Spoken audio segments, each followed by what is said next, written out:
Welcome to the clinical cookout. Cookout.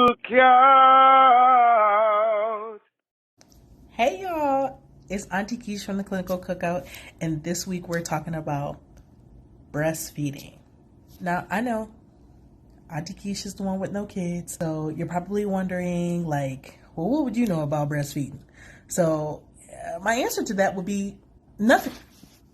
Personally, nothing. But on another note, I can tell you what I've learned about breastfeeding. How about we start there? So, even though I personally don't have children and don't know what that's personally like to breastfeed, I do have a nephew. And I was around for when my nephew was born.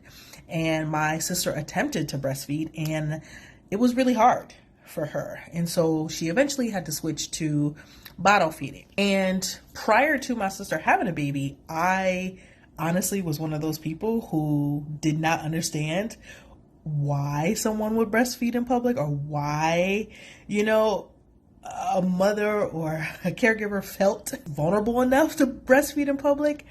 And I had to really check myself and figure out, like, why would I even have that type of mentality when a baby is hungry? Like, it's not the mother's fault that the baby is hungry. So anyway, I had these crazy assumptions or these crazy judgments about breastfeeding in public. And I learned that it is not okay to judge somebody for doing what they have to do to ensure that their offspring will live.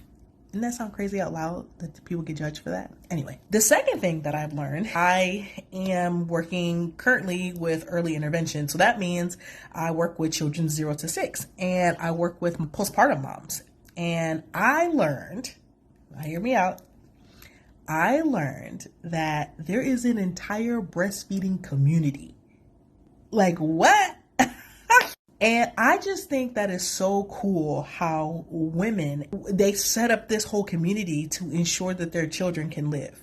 And that obviously people ask the right medical questions, obviously, but they set up this community to exchange breast milk or send another mother some breast milk when this mother can't produce. And I just think that that is the most beautiful thing ever. So for this week, for breastfeeding week, I wanted to let you know that even if you don't have children, you can still be a part and support that community, just like Auntie Kesh.